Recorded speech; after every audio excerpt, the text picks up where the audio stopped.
I got something funny to tell y'all.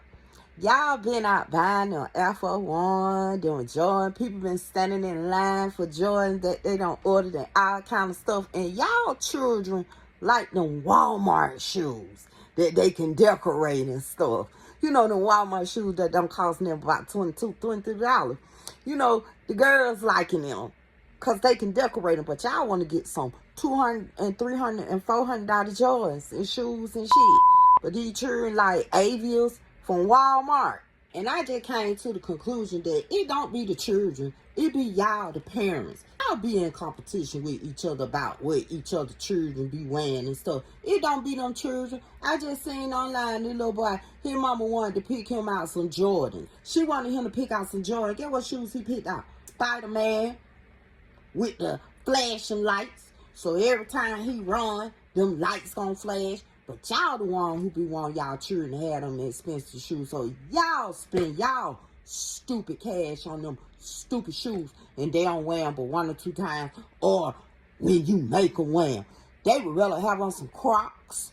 Or they would rather have on some Spider-Man or some Batman. Or the shoes that they paying $23 for at Walmart. It's y'all. It ain't them children. It's y'all. Yeah, it's y'all. Like I tell my children, it don't matter what you put on, as long as it's matching and it's clean, baby, you in it. A lot of you parents should be ashamed of yourselves. Always want to keep up with the Joneses and the Jacksons. Really ain't even got the money for that. You out here buying $100 and $200 and $300 shoes, and you got 3 children. You know how you could have split them $200 and $300 that you spend on them shoes? That's $200 for $600. That's why we can't prosper. That's why we can't get above ground. Because we always trying to outlive the other person and keep up with the Jacksons and the Joneses. That's why when you see those clear people, 9 times out of 10, they got on some nice, decent shoes, but they look like they raggedy and old and dirty, and y'all be picking on them. But guess what? Them folk be done paid for their homes, their cars, their trucks, their boats, got a vacation cabin on the lake, you know, got 6, 7 digits in their bank account, but your ass sitting up here buying these $100, $200, $300, and $400 shoes, and y'all still catching the bus. Make that make sense. Let them children pick the shoes that they want to wear, and stop convincing them that all shoes gotta be a popular name brand and it gotta cost $200 and $300. And when they get older, you're not gonna be able to spend your money on that. Make it make sense. Don't get me wrong. It's nothing wrong with wearing popular name brand shoes. But the problem that I have with it is people that buy a lot of name brand shoes, it's really not affordable to them. You know what I'm saying? They just be want to wear what other people wearing. They want to wear what Michael Jordan wearing. You know what I'm saying?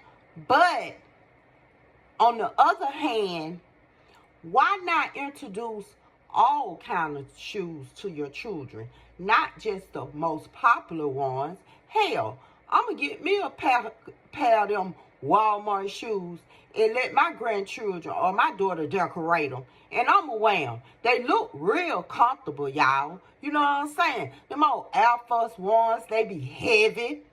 Y'all know them shoes be heavy. The black ones be heavy and the white ones be heavy. Even the Air Force One Jordans, whatever y'all call them ones, all them shoes be heavy. And y'all be having y'all children walking around in them shoes. They be trying to run in PE and stuff. The shoestrings always coming loose. Half of y'all children don't know how to tie their shoes. So all day long, they walking around with their shoes flopping. You buy $100 and $200 shoes. Teach your children how to tie their shoes. Miss, I want to keep up with Erica and Michael and Sue up the street.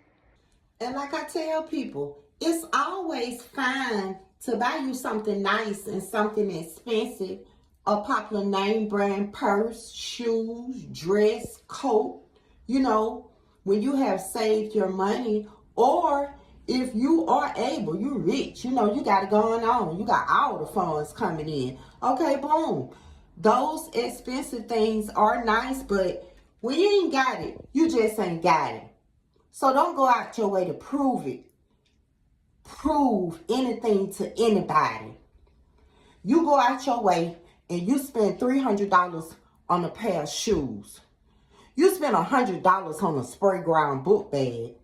And half of the children don't even know what spray ground is. Ask them and see what they tell you. You don't know, but I'll tell you. A spray ground is just like Centennial Park, baby, where the water come up. Just like the one we got over here on Bankhead. The water come up and the kids play. You know, the water is spraying on the ground. That's what a spray ground is. And do you know that man made $6.6 million off them spray ground book bags that y'all been buying? And it's really been unaffordable to you. Because I noticed a lot of children that live in low-income housing and Section 8 Habitat for Housing based on income, they are the ones with the spray ground book bags. Probably need them $100 in the refrigerator or in their cabinets or on their feet or on their butt, underwear. That's another thing. Y'all be getting all these name brand clothes and shoes and stuff, but y'all don't be getting underwear and bras and t-shirts and panties and boxers and socks. So stop trying to keep up with the Joneses and get what is affordable to you, and your children will like it. And with that being said, I'll be back. You know I'm coming back, right? Peace.